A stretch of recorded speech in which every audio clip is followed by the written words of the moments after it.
ব্যবসা বাণিজ্য বিশ্লেষণ নিয়ে ডিবিসি নিউজের নিয়মিত আয়োজন ইসলামিক ব্যাংক টালির খাতায় স্বাগত জানাচ্ছি আমি রিফাত ইসনোভা। শিল্প খাত দেশের অর্থনীতির অন্যতম মেরুদণ্ড, কিন্তু গেল কয়েক বছরে খাতে বিনিয়োগের প্রবৃদ্ধি উদ্বেগজনক হারে কমেছে। রাজনৈতিক অস্থিতিশীলতা, উচ্চ সুধার, জ্বালানির সংকট, নীতি সহায়তার অভাব বিনিয়োগকারীদের আত্মবিশ্বাসে ফাটল ধরিয়েছে। এখন প্রশ্ন হলো, শিল্পে বিনিয়োগ না হলে কি কি ক্ষতি? কর্মসংস্থান হ্রাস, রপ্তানি আয় কমে যাওয়া, পাশাপাশি ভবিষ্যৎ প্রজন্মের বিকাশকেও ঝুঁকিতে ফেলেছে। এসব নিয়েই আমাদের আজকের আলোচনার বিষয়, শিল্পে বিনিয়োগ না হলে ক্ষতি কি। আলোচনা করতে আমাদের সাথে যুক্ত আছেন ন্যাশনাল এগ্রিকেয়ার গ্রুপের ব্যবস্থাপনা পরিচালক KSM মোস্তাফিজুর রহমান এবং আমাদের সঙ্গে যুক্ত হবেন সিপিডি রিসার্চ ফেলো তৌফিকুল ইসলাম। আমি দেখতে পাচ্ছি এর মধ্যে মোস্তাফিজুর রহমান, আপনি আমাদের সঙ্গে যুক্ত হয়েছেন, আপনাকে স্বাগত জানাচ্ছি আমাদের আজকের আয়োজনে। আপনাকে দিয়ে একটু শুরু করি। শিল্প খাতে আমরা শুনছিলাম নানামুখী সংকটের কথা, বিনিয়োগ কমে যাওয়ার কথা। এখন প্রশ্ন হলো, শিল্পে যদি বিনিয়োগ কমে এর পেছনের কারণটা কি, এবং একই সাথে আপনারা যারা মালিকরা আছেন এই মুহূর্তে আপনারা কি ধরনের ঝুঁকি মোকাবেলা করছেন? ধন্যবাদ। আপনার যে বিষয়ে আলোচনা করেছেন, শিল্পে বিনিয়োগ না হলে ক্ষতিটা কি হয়, এটা খুবই গুরুত্বপূর্ণ একটি বিষয় আপনি উপস্থাপন করতে যাচ্ছেন আজকে টেলিভিশনে। সাধারণত আমি এই ধরনের শিরোনামে অনুষ্ঠান দেখি নাই, কিন্তু এতটাই গুরুত্বপূর্ণ আমার কাছে মনে হচ্ছে যে অর্থনীতির একটা রূপান্তরের একটা ধারাবাহিকতা আছে, যেটাকে ইকোনমিক ট্রান্সফরমেশন বলে। আপনি যে কোনো দেশের অর্থনীতি শুরুতে কিন্তু তার জীবন জীবিকার যে প্রধান যে খাদ্য উৎপাদনটাই হলো একটা দেশের অর্থনীতির প্রাথমিক স্তর, যেটা আপনি যে কোনো উন্নত দেশের ক্ষেত্রে আপনি যদি তুলনা করেন, যদি আপনি দেখেন যে আমেরিকার কথাই যদি বলেন, যে ৩০০ বছরের পুরনো একটি রাষ্ট্র, তারা কিন্তু শুরুতে ৯৫% মানুষই কিন্তু ছিল কৃষক, এবং তারা তাদের জীবন জীবিকার প্রধান অর্থনীতির উৎসটাই ছিল এগ্রিকালচার। সেই দেশটা পরবর্তীতে এই ইকোনমিক ট্রান্সফরমেশনের দ্বিতীয় স্তরই হলো যে প্রযুক্তির ব্যবহারের মাধ্যমে আপনার কর্মসংস্থান সুযোগ সৃষ্টি করা, যাতে দক্ষ শ্রমিক তৈরি হয় এবং একটা স্বয়ংসম্পূর্ণ ইন্ডাস্ট্রি গড়ে ওঠে। এবং এরপরেই সেই ইন্ডাস্ট্রিটা যখন স্বয়ংসম্পূর্ণ হয়ে যায়, পণ্য উৎপাদনের উৎকর্ষতা লাভ করে, তখন এটা সার্ভিস ইন্ডাস্ট্রিতে যদি যায়, তখন এটাকে বলা হয় প্রপার ইকোনমিক ট্রান্সফরমেশন। আপনি যদি এশিয়ার দেশগুলোর দিকে দেখেন, আপনি দেখেন এখানে নেপাল, তারা স্ট্রাগল করতেছে, তারা হলো সম্পূর্ণ কৃষি অর্থনীতির উপর নির্ভরশীল, তারা শিল্পের দিকে যায় না। তারপরে এখানে আছে বাংলাদেশ, ইন্ডিয়া, পাকিস্তান, আশেপাশের যে দেশগুলো, এগুলোতে বাংলাদেশের ক্ষেত্রে আপনার অবকাঠামোর দিকে চলে গেছে, অর্থনৈতিক অঞ্চলগুলো হয়েছে, এবং আপনার এখানে পোশাক শিল্প আমাদের দাঁড়িয়ে গেছে, এবং শিল্পের কিছু কিছু জায়গায় আমরা এসেছি। এর ওপরের দিকে আছে আপনার ইন্দোনেশিয়া, চায়না, তারপরে ভারত, এরা কিন্তু শিল্পর দিকে তাদের অর্থনীতির জায়গায় হয়েছে হলো শিল্প। এবং এরপরে সার্ভিস ইন্ডাস্ট্রিতে দেখেন, যখন একটা ইন্ডাস্ট্রি যখন স্বয়ংসম্পূর্ণ হয়ে যায়, যে একদম ফুল অটোমেশন হয়ে যায়, তখন তাদের প্রয়োজন হয় সেবা খাত, যেখানে নন ট্যাঞ্জিবল গুডস, যেমন ধরুন এন্টারটেইনমেন্ট ইন্ডাস্ট্রি, তারপরে সেখানে আসতে পারে হলো আপনার হেলথ সেক্টর, এডুকেশন সেক্টর, এগুলো হলো সার্ভিস সেক্টরে তখন একটা অনন্য অসাধারণ হয়ে যায়, যেগুলো আপনি উন্নত দেশগুলোতে দেখবেন। গরিব দেশ আর ধনী দেশ চেনার উপায় হলো যারা ইন্ডাস্ট্রির মধ্য দিয়ে যারা সার্ভিস ইন্ডাস্ট্রিতে ঢুকেছে, সেগুলো হলো পৃথিবীর মধ্যে সবচেয়ে ধনী দেশ, এটাই তার চেনার লক্ষণ। আর সেক্ষেত্রে আমি আপনাকে একটি ছোট প্রশ্ন করতে চাই। আপনি কৃষি খাতের কথা বলছিলেন, আপনি সেবা খাতের কথা বলছিলেন, এই দুটি খাতকে তাহলে কি আমরা গুরুত্ব কতটুকু দিব, এবং কৃষি এবং সেবা খাতে চেয়ে কি শিল্প খাতে বিনিয়োগটা বেশি জরুরি কিনা, এই বিষয়টা নিয়ে একটু বলবেন। আপনার খুবই জরুরি। আপনি যদি আপনার কৃষি থেকে ফ্যাক্টরি এবং ম্যানুফ্যাকচারিং বাদ দিয়ে যদি সেবা খাতে যান, তাহলে আপনি গুরুত্বপূর্ণ একটি অধ্যায় শেষ করে গেলেন, যেটা এই দেশকে গরিব থেকে আর ধনীর দিকে নিয়ে যাওয়া সম্ভব না। তো সেই শিল্পটাকে আমাদের নজর দিতে হবে, যেটা কৃষিকে ঘিরেই শিল্প হতে পারে, কারণ কৃষি অনেক শিল্পের কাঁচামাল আসে কৃষি সেক্টর থেকে। আমাদের দেশে দুর্ভাগ্যবশত আমরা এই সেক্টরটাকে আমরা শিল্পের দিকে আমরা নিয়ে যেতে পারি না। আমাদের শিল্প হয়েছে ধরুন পোশাক শিল্প, যেটা অর্ধ ইনকমপ্লিট ইন্ডাস্ট্রি, যার ব্যাকওয়ার্ড ফরওয়ার্ড লিঙ্কেজের স্বয়ংসম্পূর্ণ আসে নাই, ফলে আমাদের এই পোশাক শিল্পের একটা সিংহভাগ টাকা আবার বিদেশেই চলে যায়। তারপরে আমাদের যেমন ধরুন কিছু কিছু ইন্ডাস্ট্রিতে আমরা এসেছি, কিন্তু কৃষিভিত্তিক শিল্পায়নটাকে আমরা জোর না দিয়ে আমরা বিক্ষিপ্তভাবে শিল্পের দিকে আমরা এসেছি। এটা আমাদের সবচেয়ে গুরুত্বপূর্ণ ইন্ডাস্ট্রিটাকে আমরা যদি বাইপাস করি, আপনার কৃষি, ফ্যাক্টরি এবং সার্ভিস, আমরা কৃষি থেকে আমরা ফ্যাক্টরিতে নিতে পারি নাই। আমাদের কৃষির উপকরণ আমরা দেশে স্বয়ংসম্পূর্ণ না করে জি, আমরা সেক্ষেত্রে অন্য কৃষিকে যদি আমরা কৃষি হচ্ছে আমরা যদি বলি যে অর্থনীতির একটি অন্যতম উৎস, সেই কৃষিকে যদি আমরা শিল্প খাতের দিকে অর্থাৎ আমরা যদি শিল্পমুখী করতে চাই, তাহলে আমাদের কৃষি ক্ষেত্রের দিকেও কিছুটা গুরুত্ব দিতে হবে। আমরা কি ধরনের সংস্কার বা কি ধরনের বিনিয়োগ যদি বলি বা তাদেরকে প্রণোদনার জন্য যদি আমরা বলি, তাহলে আমরা কি ধরনের উদ্যোগ নেওয়া প্রয়োজন? আচ্ছা, আপনি খুব গুরুত্বপূর্ণ প্রশ্ন করেছেন। কৃষিকে যদি আপনার শিল্পে রূপান্তরিত করতে চান, তাহলে কৃষি ফসল উৎপাদনে এবং কৃষি যন্ত্রপাতি, এখানে যে সমস্ত উপকরণের প্রয়োজন হয় এবং ফসলকে মাড়াই করতে, ফসল লাগাইতে, প্রক্রিয়াজাত করতে যে ধরনের শিল্পের প্রয়োজন, সেই শিল্পের দিকে যেতে পারে।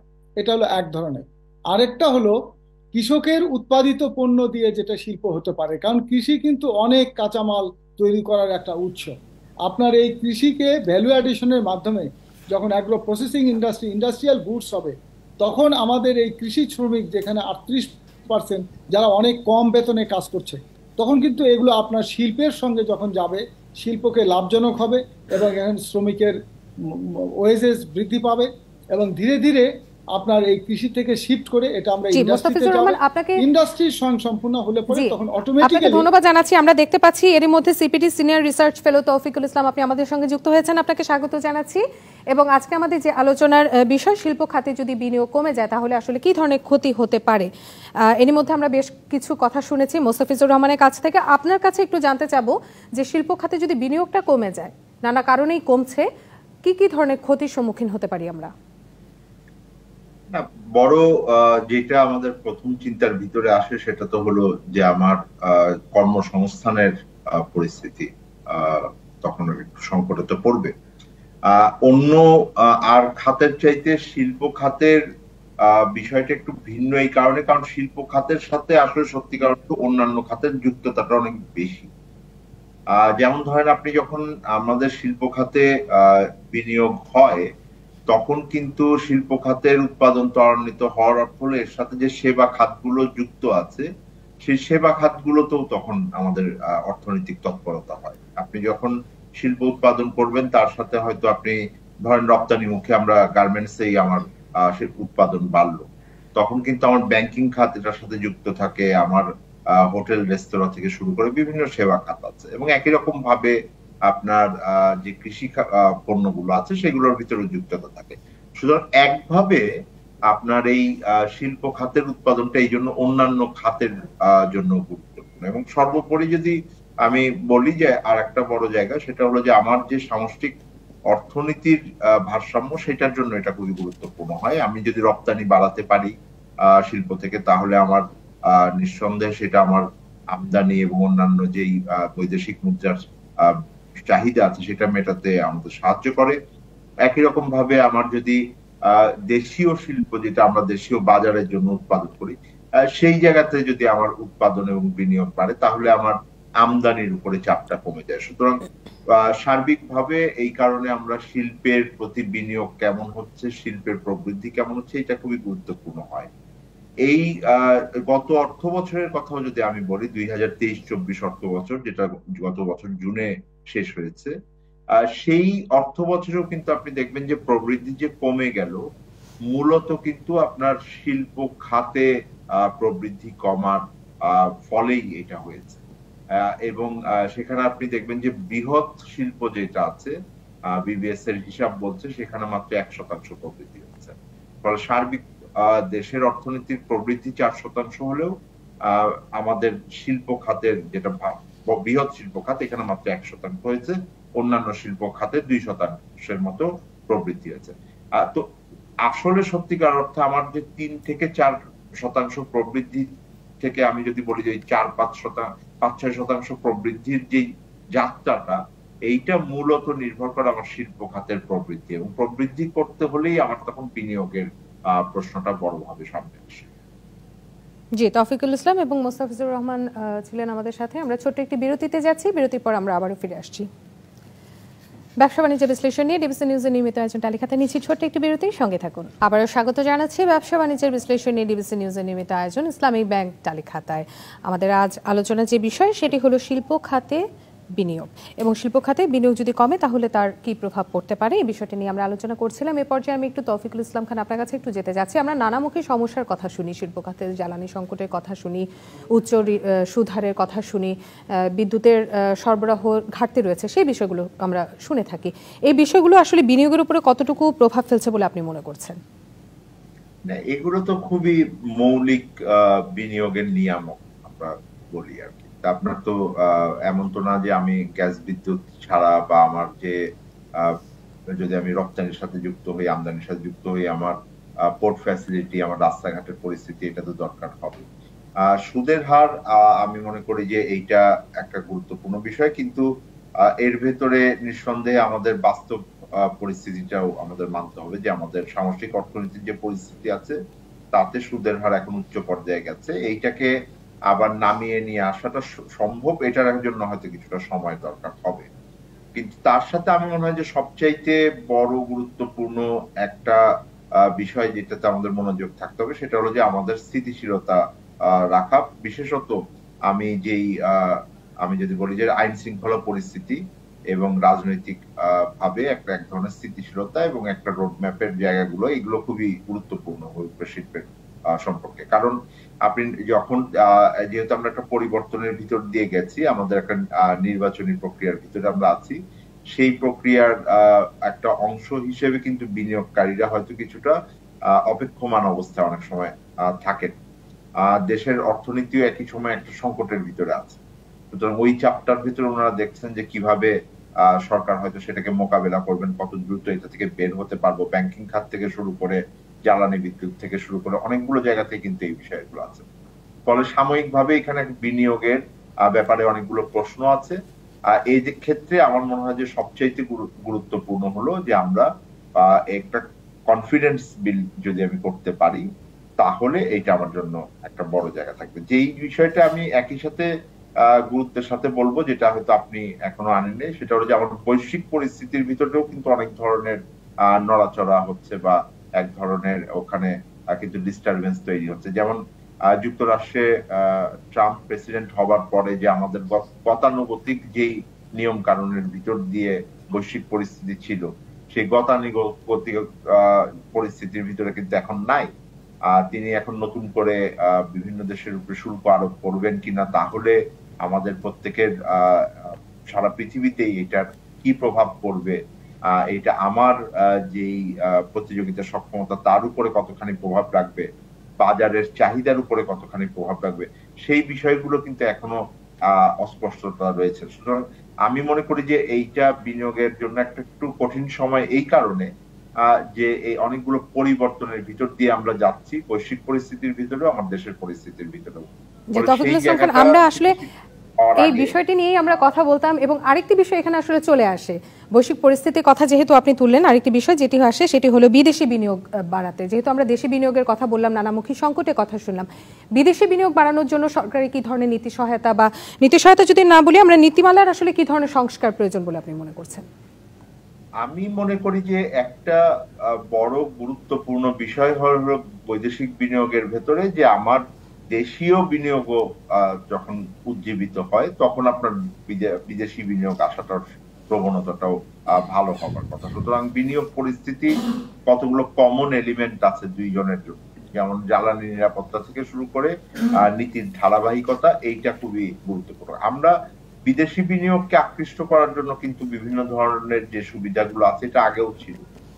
আর দ্বিতীয় যে বিষয়টা আমার মনে হয় যে বিদেশি বিনিয়োগের জন্য অনেক বেশি গুরুত্বপূর্ণ হয় সেটা হলো আমার কূটনৈতিক যোগাযোগ। সেই কূটনৈতিক যোগাযোগটা আমরা একটু মোস্তাফিজুর রহমান আপনার কাছ থেকে ঠিক এই বিষয়টি একটু আপনার কাছ থেকেই শুনতে চাচ্ছি যে সমন্বিত কি ধরনের নীতিমালার সমন্বিত কি ধরনের সমাধান আসলে আপনারা চাইছেন? আপনারা তো মালিক পক্ষ, আপনারা কি ধরনের সমাধান চাইছেন এবং বিনিয়োগ বাড়াতে কি ধরনের সহায়তা আপনাদের প্রয়োজন?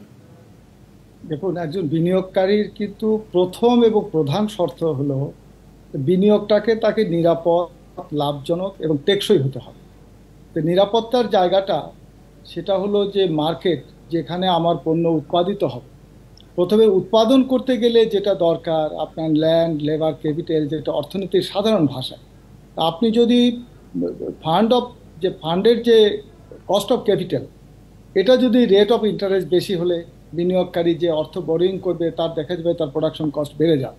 সে প্রতিযোগিতামূলক বাজারে যেখানে নিয়ে যাবে, দেশীয় বা আন্তর্জাতিক বাজারে বিদ্যমান পণ্যের সঙ্গে যখন প্রতিযোগিতা করবে, তার কিন্তু এখানে একটা হিসাবের বিষয় আছে, যেটা বিনিয়োগকে নিরুৎসাহিত করে। যখন ব্যাংকের রেট অফ ইন্টারেস্ট বেশি হয়ে যায়, তখন এটা বিনিয়োগকারীর জন্য কঠিন হয়। আর এর বাইরে যেগুলো আছে সেগুলো হলো, ধরেন আমাদের দেশের অবকাঠামো বা আমরা যে ওয়ান স্টপ সার্ভিসের যেটা পাবো, রেগুলেটরি ব্যারিয়ার যেগুলো, একটা অনুমোদন ছাড়া তো ধরেন একটা ইন্ডাস্ট্রি হয় না। সেই জায়গাগুলোতে যাতে সহজ হয়, ওয়ান স্টপ সার্ভিসেস হয়। আমাদের দেশে কিন্তু ইনভেস্টমেন্ট প্রমোশন কাউন্সিল আছে, বিডার আন্ডারে, যে বিনিয়োগকে উৎসাহিত করার জন্য একটি সরকারি সংস্থা আছে। সেখানে একজন বিনিয়োগকারী যদি তার লিগ্যাল ডকুমেন্টস তৈরি করতে যে জায়গাগুলো আছে, এগুলোকে সহজতর করে দিতে হবে। বিনিয়োগকারী নিজস্ব কোনো নিয়ত থাকে না যে আমি এই জায়গায় বিনিয়োগ করব। এটা রাষ্ট্রের যারা আছে তারাই অগ্রাধিকার খাত চিহ্নিত করে ইন্ডাস্ট্রিকে যখন অ্যাট্রাকটিভ করে দেবে, যখন সরকার মনে করবে যে আমার আমদানির বিকল্প এই সেক্টরগুলো আমরা আগামী 5-10 বছর ধরে। জি, মোস্তাফিজুর রহমান এবং তৌফিকুল ইসলাম, আপনাদের দুজনকেই ধন্যবাদ জানাচ্ছি এতক্ষণ সঙ্গে থাকার জন্য। ব্যবসা বাণিজ্যের বিশ্লেষণ নিয়ে ডিবিসি নিউজের নিয়মিত আয়োজন ইসলামিক ব্যাংক তালিকাটা যে পর্যন্তই, সঙ্গে থাকুন।